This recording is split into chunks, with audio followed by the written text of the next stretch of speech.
निलेश घायवळ प्रकरणी मोठी अपडेट समोर आलेली आहे। निलेश घायवळ लंडनमध्येच असल्याचं समोर आलेलं आहे आणि 6 फेब्रुवारीपर्यंत निलेश घायवळचा व्हिसा असल्याची माहिती आहे। मुलगा लंडनमध्ये शिकतो आणि त्यामुळे निलेशही तिकडेच असल्याचं समजतंय। निलेश घायवळ प्रकरणी मोठी अपडेट पाहतोय।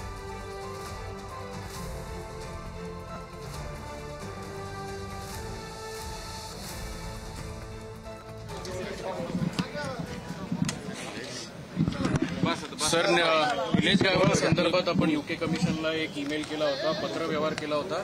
त्या संदर्भात यूके हाय कमिशनकडनं काय आपल्याला माहिती, रिप्लाय जो आहे त्यांच्याकडनं आलेला? आपण त्यांना पत्रव्यवहार केला होता।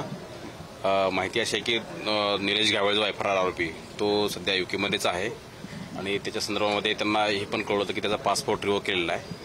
त्या संदर्भात पुढची कारवाई करावी, त्या संदर्भात त्यांनी त्यांच्या गव्हर्नमेंटला कळवलं आणि त्याची पुढची वर्कआउट त्याची ते गव्हर्नमेंट करत आहे असं त्यांनी आपल्याला रिप्लाय दिला। सर, पासपोर्ट त्याचा रिव्होक जरी केला असेल तरी व्हिसाची तारीख कितीपर्यंत दिलेली आहे आणि डिपोर्टेशनसाठी यूके पोलिसांकडनं आता काय प्रयत्न केले जातात? आपण डिपोर्टेशनसाठी त्यांना रिक्वेस्ट केलेली आहे। ते सर्व लिगल प्रोसेस आहे ती आपण ऑलरेडी सुरू केलेली आहे आणि त्याचे व्हिसा जो आहे तो विजिटर व्हिसावर तो त्या ठिकाणी गेलेला आहे। सर, प्रायमा फेसी तिथे काय कशासाठी गेला निलेश घायवळ असं काही हाय कमिशनने आपल्याला उत्तर दिलं आहे का? त्याच्यामुळे त्याचा मुलगा त्या ठिकाणी शिक्षण घेत आहे, त्या मुलाच्या शिक्षणाच्या संदर्भात तो विजिटर व्हिसा घेऊन तो त्या ठिकाणी गेलेला आहे। त्याचा भाऊ त्याच्या व्हिसाची तारीख जर 26 फेब्रुवारीपर्यंत असेल 26च्या, तर मग त्याच्या आधी आपल्याला आणता येत नाही का?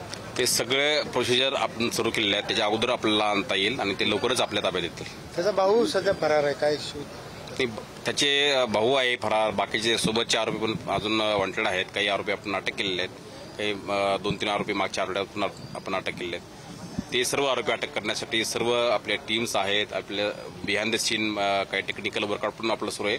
ते सर्व आरोपी लवकरच आपल्या ताब्यात येतील।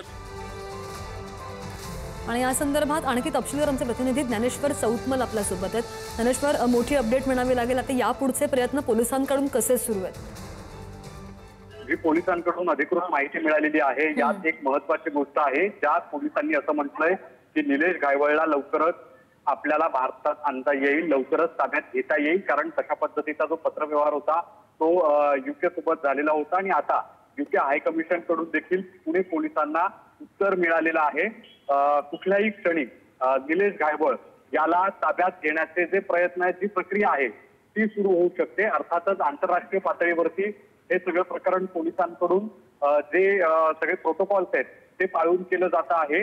पुणे पोलिसांनी थोड्या वेळापूर्वी जी माध्यमांना माहिती दिली त्यात स्पष्टपणे असं म्हटलंय की निलेश घायवळ हा त्याच्या मुलाच्या शिक्षणाच्या निमित्तानं, त्याचा मुलगा जो आहे तो लंडनमध्ये शिकतो आणि त्याच्यासाठी निलेश घायवळ हा तिकडे गेलेला आहे आणि त्याचा पासपोर्ट देखील रद्द करण्यात आलेला आहे। मात्र 6 फेब्रुवारीपर्यंत जो व्हिसा आहे त्याच्याकडे, तो व्हिसा 6 फेब्रुवारीपर्यंत जरी असला तरी व्हिसा संपण्याच्या आत त्याला भारतात आणलं जाईल। त्याला ताब्यात घेण्याचे सगळे प्रयत्न जे आहेत ते यूके हाय कमिशनच्या संपर्कात राहून यंत्रणेकडून सुरू असल्याचं कळतं आहे। अगदी नाही, बरोबर आहे। हाय कमिशननं जे आहे यूकेचं त्यांनी उत्तर दिल्यामुळे बरीचशी स्पष्टता आलेली आहे आणि त्यामुळे त्या पुढच्या प्रोसिजर्स कशा असतील अपडेट घेत राहू। धन्यवाद ज्ञानेश्वर।